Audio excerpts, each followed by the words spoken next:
Welcome dear rockers, कैसे हैं आप सभी। आज हम देखने वाले हैं द डिवाइड। मूवी की शुरुआत में हम न्यूयॉर्क सिटी के अपार्टमेंट बिल्डिंग में एवा नाम की एक लड़की को देखते हैं जो कि खिड़की पर खड़ी होकर कुछ देख रही है। असल में न्यूयॉर्क सिटी में एक न्यूक्लियर अटैक हुआ है और उसी न्यूक्लियर अटैक की बदौलत न्यूक्लियर बम फटने से काफी बड़ा न्यूक्लियर स्टॉर्म तेजी से एवा की तरफ बढ़ रहा होता है। इसी बीच वहां पर एवा का बॉयफ्रेंड सैम आकर उसे किसी तरह इस बिल्डिंग के बेसमेंट या बॉम्ब शेल्टर में पहुंचा देता है, जहां पर एक मिकी नाम का आदमी रहता है।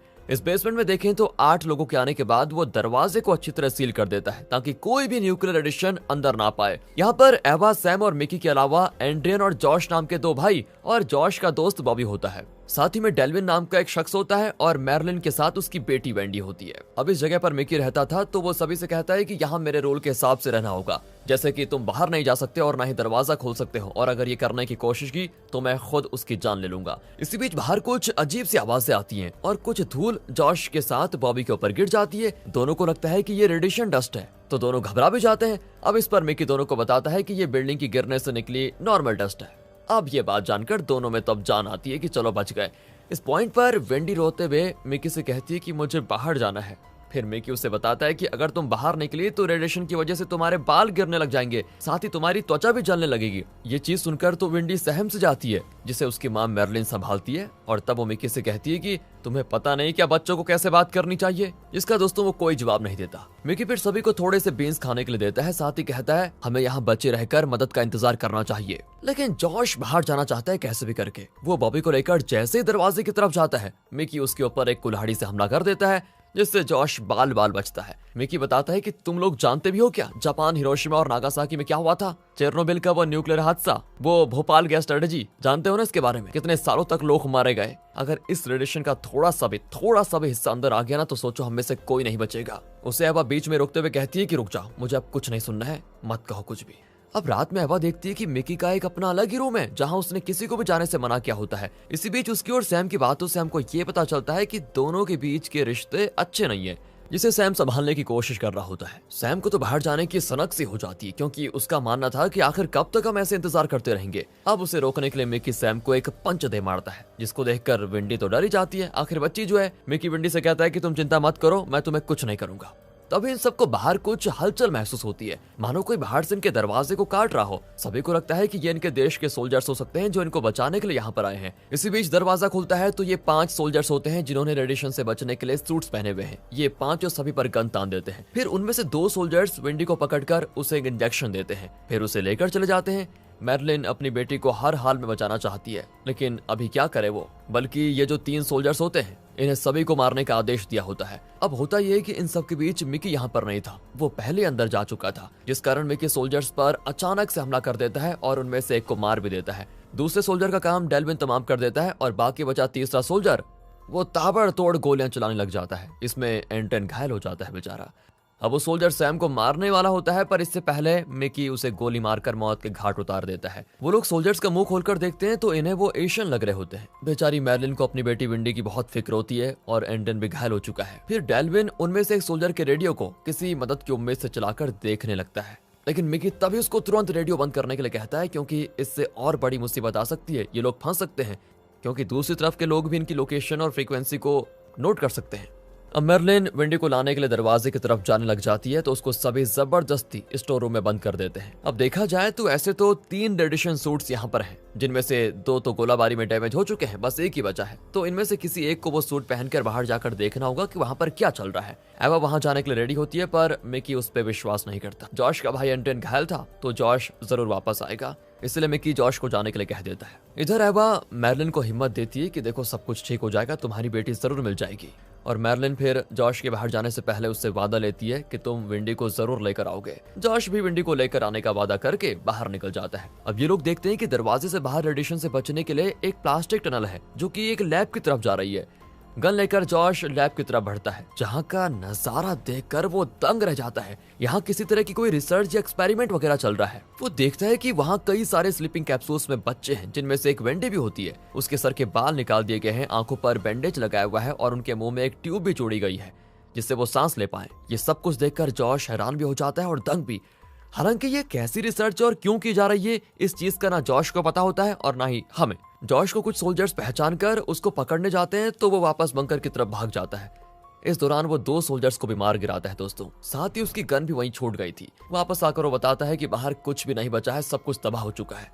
साथ ही वो मैरलिन की तरफ देख उससे रोते हुए माफी मांगता है कि मुझे माफ करना, मैं वेंडी को नहीं बचा पाया। बेचारी मैरलिन रोने लग जाती है। बाहर से सोल्जर्स इनके दरवाजे को इस दौरान वेल्डिंग कर देते हैं ताकि ये लोग कभी बाहर ही ना पाए। एवाईसीबी जाकर एंड्रियन के घाव की मरहम पट्टी करती है। अब वैसे तो ये दोनों एक दूसरे से कभी बात नहीं करते थे, लेकिन एंड्रियन एवा के निचले वाले फ्लोर में ही रहता था, जिसकी गिटार की धुन एवा को काफी अच्छी लगती थी और वो अक्सर सुना करती थी जब भी वो बजाता था। अब बातों ही बातों में एवा एंड्रियन को किस भी करने वाली होती है कि उसी वक्त वहां पर सैम आ जाता है, पर वो कुछ नहीं देख पाया था दोस्तों। कुछ हफ्ते और बीत जाते हैं, जिस कारण यहाँ पर पड़ी उन सोल्जर्स की लाश सड़ने की वजह से यहाँ रहना बहुत मुश्किल हो जाता है। मिकी कहता है कि हमें लाश के टुकड़े टुकड़े करके टॉयलेट के सेप्टिक टैंक के जरिए बाहर फेंकने होंगे, मगर लाश के टुकड़े करेगा कौन? इसके लिए बॉबी आगे आता है और वो लाश के टुकड़े करके उन्हें सेप्टिक टैंक में डाल देता है। वक्त के साथ साथ मैरलिन वेंडी को भूल बॉबी की तरफ अट्रैक्ट हो जाती है, क्योंकि वो उसे हमेशा हिम्मत देता है ना, इसीलिए। इसी बीच इनका खाना भी खत्म हो जाता है, तो अब करें क्या ये? और डेल्विन को लगता है कि मिकी उन लोगों को अंदर के कमरे में इसलिए नहीं जाने दे रहा क्योंकि वहां उसने काफी सारा खाना अपने लिए रखा हुआ है,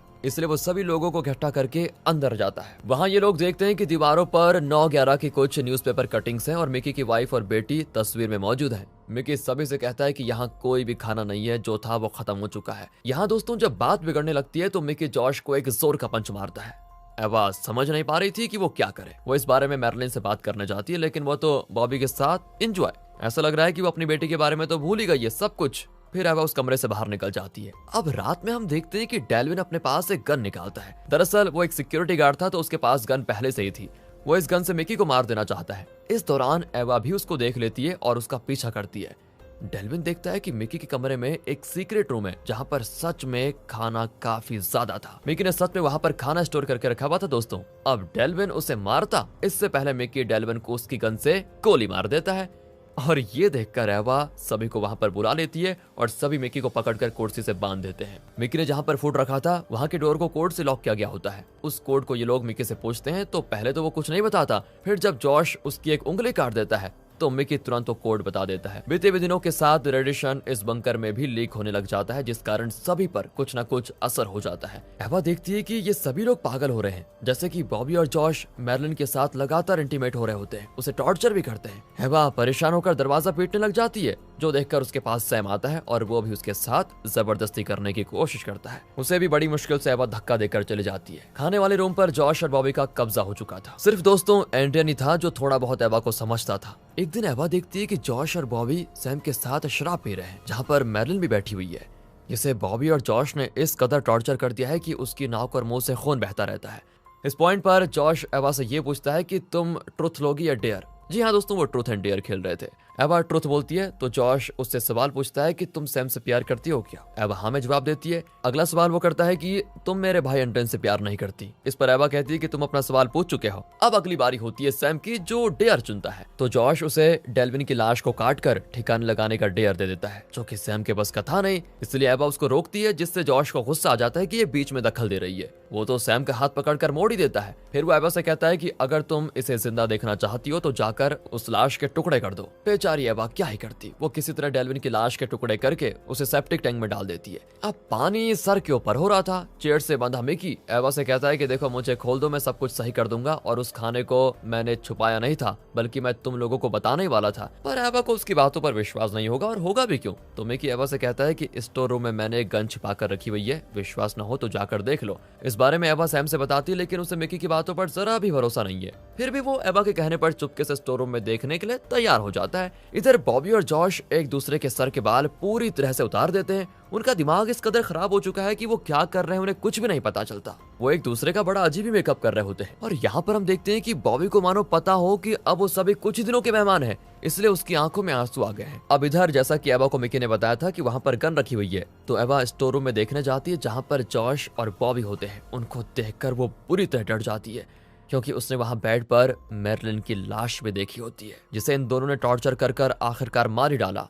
अब ये देखकर वो तुरंत बाहर आ जाती है। कुछ देर के बाद एवा देखती है कि बॉबी यहाँ पर बैटरी ढूंढने के लिए गया हुआ है क्योंकि लाइट बार बार जा रही है। अब ये मौका बहुत अच्छा था तो एवा जाकर जॉश को थोड़ा लालच देकर बाहर ले आती है और उसके साथ मेकआउट करने लग जाती है। अब इस मौके का फायदा उठाकर सैम अंदर गन ले लेता है, पर वहाँ बॉबी आ चुका था, जिसको देखकर सैम गन लेकर उस पर तान तो देता है, पर यहाँ जॉश को एवा ज्यादा आगे नहीं बढ़ने दे रही थी, मतलब ज्यादा कुछ, इसलिए वो एवा के सर पर वार कर देता है और उसके साथ और जबरदस्ती करने की कोशिश करता है, जिस पर एवा इतनी फ्रस्ट्रेटेड हो जाती है कि वो उसके सर पर पेन से वार कर देती है। अब इससे गुस्सा होकर जॉश उसको मारने जाता है कि इसे अभी खत्म करता हूँ, तभी वहाँ पर उसका भाई एंटन आकर उसको रोकता है। इसी बीच सैम भी गन पॉइंट पर बॉबी को बाहर ले आ जाता है। एवा सैम से बॉबी को शूट करने के लिए कहती है, लेकिन वो घबरा जाता है, उसका बस का नहीं है, वो एंटन को शूट कर देता है, जिससे उसकी मौत वहीं हो जाती है। इसी बीच सैम के हाथों से गन भी छूट गई थी, जिसको लेकर बॉबी उसे मारना चाहता है, पर बॉबी के गले में टिन के कैप से एवा वार कर देती है, जिससे उसकी मौत हो जाती है। इधर अपने भाई की मौत से वो जॉश तो बौखला चुका था, वो सबसे पहले सैम को मार डालता है, फिर वो एवा की तरफ बढ़ता है। ये देखकर एवा भागकर मिकी को आजाद कर देती है, जो